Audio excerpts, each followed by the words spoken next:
on the recorder. Excellent. And so just like to quickly say welcome to everybody to the April 2026 Indicators of Behavior Working Group webinar. My name is Charlie Frick from Johns Hopkins Applied Physics Lab. I'm the chair of the IOB project and very glad to have everyone with us today. I wanted to give a few very general updates just to keep everybody, informed of developments with the project. We here at the Applied Physics Lab are still actively developing on IOB under our contracts with the U.S. Department of Homeland Security, as well as a few other parts of the U.S. government have been looking at adoption and use of indicators of behavior. So just like to, share that is still moving forward. I've been talking for the last couple of meetings about our operational pilot with Hudson Alpha Institute for Biotechnology. I'm happy to say we are extremely close to having release approval for that report. And so between now and our next meeting in June, I have pretty high confidence that we'll have quite a bit of data we can share on that pilot. So looking forward to getting that out there. I was hoping to have it for today. Unfortunately, just some of the approval offices have had quite a significant backlog this year, and they've just are almost through the pipeline to approve our reports. And once we have that, we can take that data and turn it into a few different technical examples and presentations to share with this group and with others that are interested in seeing how indicators of behavior work when they're actually used on a production environment. So that's exciting. I'll save a lot of our other technical research ideas for kind of a general discussion, because what I wanted to get to our technical talk right away, I have one final bit of administrative information, and that is the transition of the Open Cybersecurity Alliance from an official OASIS Open project to a community effort is complete now. For folks that have been used to working with IOB, you should see very little change. The email listserv still works, the Slack still works, the GitHub is still there, and we'll still be hosting these webinars. There is a tiny chance that we might migrate the Zoom link, but if that happens, everyone will be informed well in advance via Slack and email. But without much further ado, one of the things I'm excited about today, as telling Brian before the meeting got started, we here at APL are ecstatic when anybody that's not APL has something that they've done with IOB to share, because I think it helps a lot to get the word out and also foster adoption and innovation to see what other folks have been able to successfully do with the capability. So towards that, I'm very happy to say that we have Brian Lee from the Technical University of the Shannon in Ireland today, who's going to share some research that he's been doing. Brian, I'll hand the microphone over to you, sir. Great stuff. Thank you very much, Charlie. Can everyone hear me? Yes, we can. Okay, I'm just going to share my screen now. Let's see. It hasn't come up yet. That's okay. We have, yep, we see, we're seeing, I think, PowerPoint. Give me a second and I'll get that up. So I'm coordinating a Horizon Europe research project. I take it everyone knows what Horizon Europe is, but if you don't, it's a very large research program that the European Union runs across a whole scale of different areas, one of them being cybersecurity. Project I'm coordinating is called ResolMesh, and I'll just give you a small introduction to it to give you some background. Then I'll talk a little bit about IOB adoption in ResolMesh, what we've done with it, and then how we intend to use it in the pilots. So we're running 3 pilots. One is in robotics, one is in a large administrative area in the south of Spain, communal area, administrative area. And the third one is with the digital service provider, digital identity provider in Italy. And the intention is that some of them will share information between them. And then I'll say a little bit about future work that might or might not happen. So ResolMesh, let me see if I can get rid of this thing. Stands for title of the project is Situation Aware Enabled Cyber Resilience for Dispersed Heterogeneous Cyber Systems. So that was basically the call that we addressed, how to deal with cybersecurity in very large distributed systems. Project runs for 36 months. It's ending in October of this year. Got 14 partners from 9 countries and a total budget of about 7 million, which 5.6 is provided by the European Union. So we want to develop more or less a full stack SOC, which we call a security operations and analytics platform, which is a pattern that was quite popular a couple of years back. I'll show a picture in a minute. It's intended to be an architecture to, I suppose, describe migration from just a SIEM-based system to a more comprehensive AI-based system. So again, we're dealing with complex and dispersed digital services. So we've created a number of different activities to address that. Our target sector, again, people who own or organizations which own large distributed infrastructure, whether they're critical infrastructure or large enterprises. Yeah, that's just the breakdown of the people involved. Yeah, so as I said, our main area of focus is around cyber situation-based assessment. So we're looking at attack surface management, mission criticality planning, and hierarchical risk management. There, basically, what we're doing is mapping the mission down to the assets to determine the criticality at the bottom layer through the various parts of the stack. And then we're aggregating the risk from the hosts or devices back up to the mission level. We're also developing quite a few different AI-based tools and algorithms around edge AD, correlation, and so on. And then the final or the third part is what we call the collaboration mesh, which was inspired partly by Gartner's cybersecurity mesh architecture. But we've extended that a little bit as well. So we're building resilience into the idea being that we're dealing with a very dispersed infrastructure. We want some resilience in the infrastructure, in the SOC infrastructure, the ResolMesh infrastructure. So we're looking at using a service mesh, but based on NATs because it's much lighter. And we're introducing some kind of moving target defense into that. And that brings us on then to the other aspect of the collaboration mesh, which is interoperability. And we're not focused strictly on OpenXDR, but it's a large part of what we're doing. But we're also considering from the viewpoint of Gartner's CSMA. So it's not just standard protocols, but it's a mixed proprietary APIs, point integrations. So we built the system to be pretty modular. It's got a very basic SIEM core, and then you can add on different blocks around that to deal with the threat, the situation assessment, and the response. So that's the basic architecture. Our focus, of course, in terms of interoperability is around Kakao, OpenC2, and for my part, the interesting part is IOB. This is what I spoke about, the SOAP type structure. This is not our picture. It's come from, I'm not quite sure the source where we borrowed it originally, but as I said, it was a pattern or architecture that was floating around a couple of years back as a way of envisioning how we would migrate from a purely SIEM-based system. And so we've organized our system in a number of different layers. Okay, IOB and ResolMesh. So as I was saying to Charlie earlier on, our focus, really what we're trying to do is not so much to innovate, but to disseminate. So we wanted to create some working capability to share IOB information, and we want then to demonstrate that in our project pilots. So mostly what I have to present is you've got to bear that in mind. We're not out to reinvent the wheel or extend the wheel, greatly to a different vehicle. It's really focused on get the word out. We looked at full emulation versus micro emulation. And by full emulation, I mean, let's say pen test based emulation. We did that for the first pass around, and we got it working, but it was very slow and very time consuming and not at all open to automation.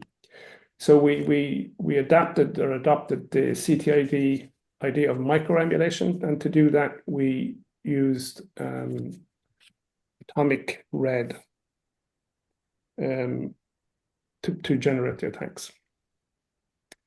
So one thing we did, so our aim then was to demonstrate the use of IOB by building a reference prototype. So one thing we did do was to step back from using BPMN or Kakao or Shuffle and to look at Attack Flow Builder as a means of describing the attacks.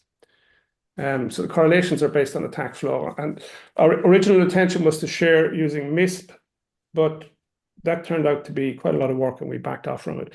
We did get the, on MISP has a sticks to MISP library and MISP to sticks. We did get that working, so we could input the flow, we could input the bundle on one side and we could retain the bundle out the other side just using that software.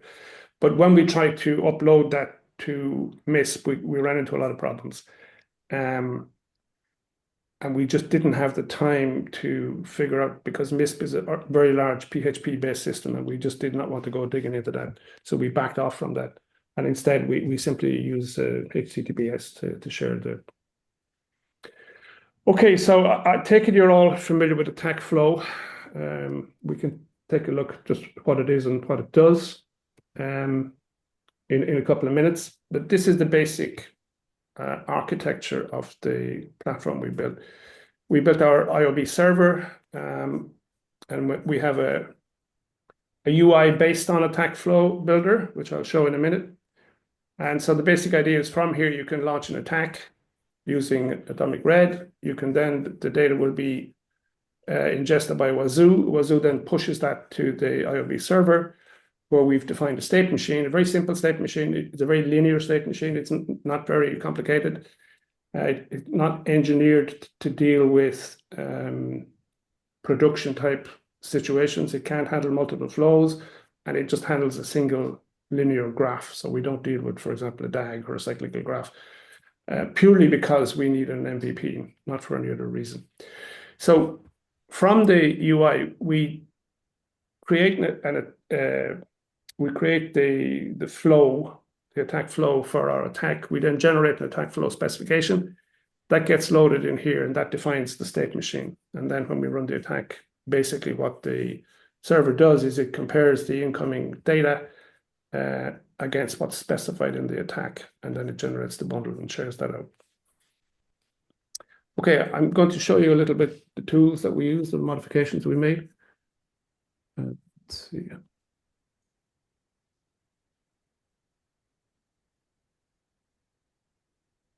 All right, so for those of you who may not know anything about Attack Flow Builder or Attack Flow, it's a scheme, a graph-based scheme for describing attacks. Okay, there are lots and lots of example attacks existing already.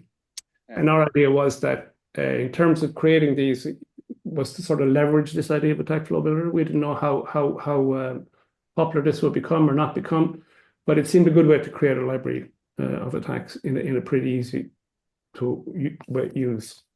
So we based, what we did was if I go look back at these flows here, one of these flows is based on Uber. And here we go. And Brian, apparently we've been migrated to a free tier, so I have 10 minutes left on the recording. Okay, well, I'm going to move through it very fast then. So we took the Uber flow. This is what the original Uber flow looks like in the attack graph. And we modified that. Oops, where am I going? Here.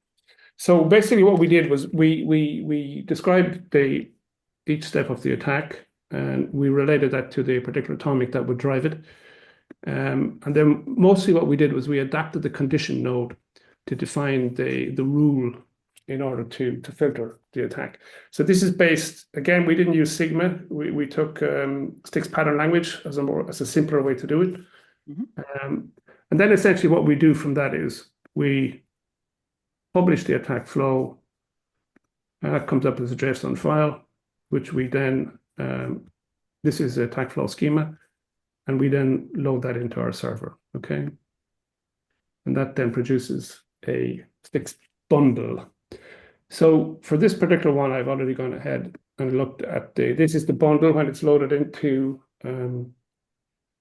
STIX modeler, and you can see here, we focused again to keep it simple on just the behavior objects and the detection objects. And you can see the flow of objects across the top here and the related detections.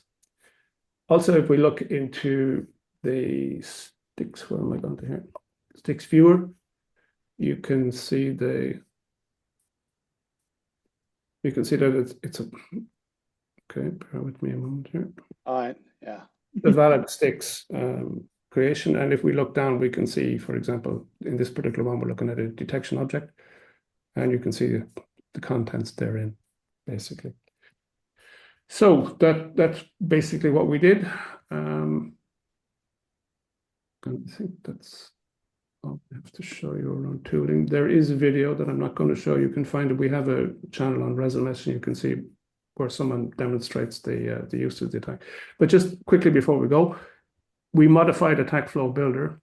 This is the tool that you use to create attack flows, or you can open attack flows. We saw the example here from the standard one that's on the web. It's version 3. This is an older version we adapted. We added some tools to it, so we can look at the launch the STIX visualizer, the STIX modeler, and we also created an attack emulation tool, so we can run the attack from here. So for this particular one, or if you look at the particular video, we had attacks running on a number of different machines. Here you specify what you want, and they just run the attack. Well, We had that's other pretty tools as cool. well to generate the automatically generate the CSV files with Atomic Red. We didn't quite get around to that. So going back to my slides here again. In our pilot, we have connected the Infosartor, the Italian organization, with the region of Murcia. This hasn't happened yet. They have given a dummy run and transferred it between them, but they haven't actually done the full pilots yet. But the basic idea is that when the MISP comes in, we'll use it to create rules for Suricata and also some rules into Wazoo. That's the basic idea. That's probably the limit of what we want to do. One thing we did look at experimenting with was also sharing the attack flow as a correlation, because within the project we have a mitigation manager which is using attack flow to track the attacks.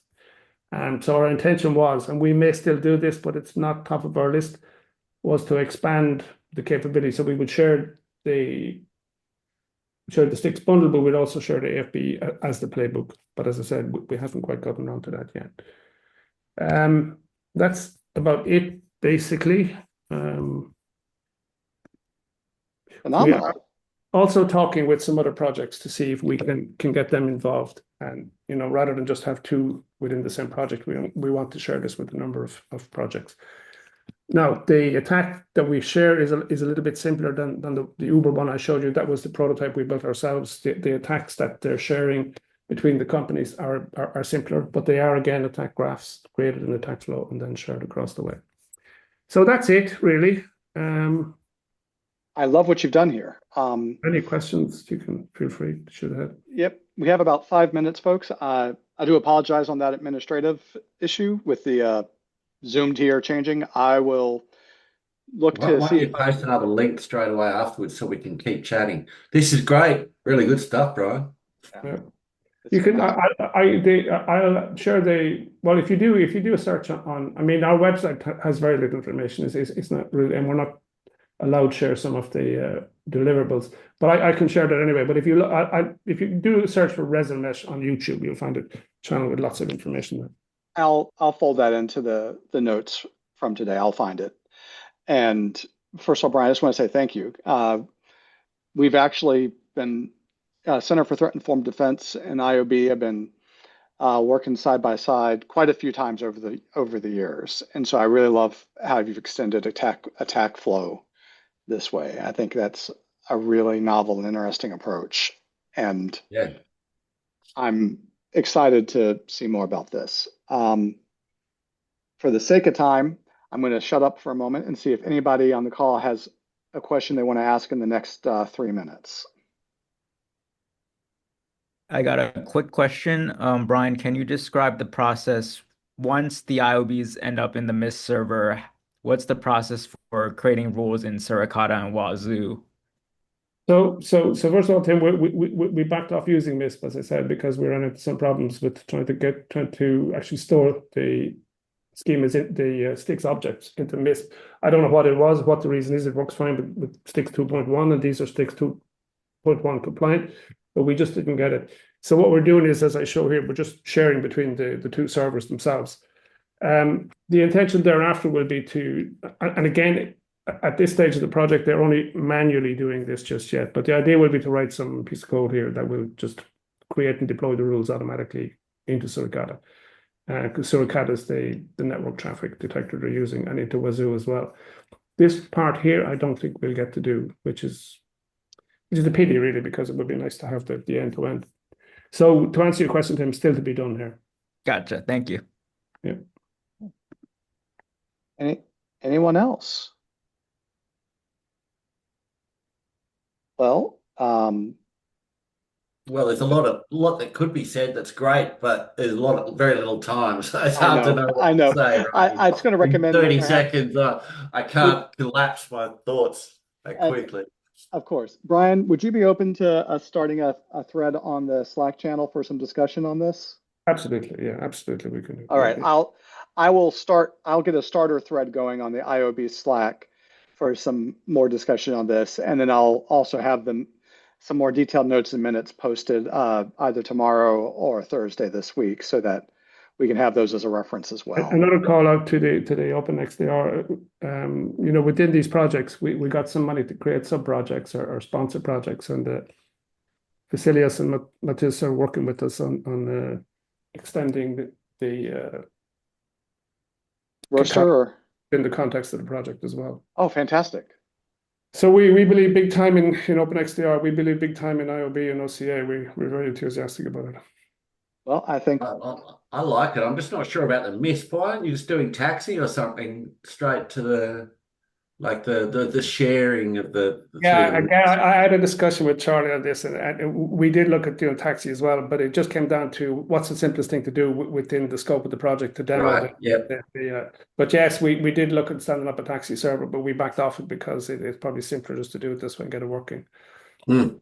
If we bring in a taxi server, then I have to persuade more developers and designers in Italy and Spain to kind of get involved with it. So this is just the simplest way of sharing. But these are all things we'd like to do and do further down the way. Well, it's one of the things for Charles, right? If he produced a lot of IOBs, how does he share them, right? What's the mechanism? Like, that's one of the underpinning things for IOB if it was going to work. Like, how does it all get? You're going to need servers everywhere sharing all this. And Charles? well, because this is going to cut us off in a second, I'm going to answer that question in the Slack, and I'll do that in just a moment. But I wanted to thank everybody for tuning in just before the Zoom cuts us all off.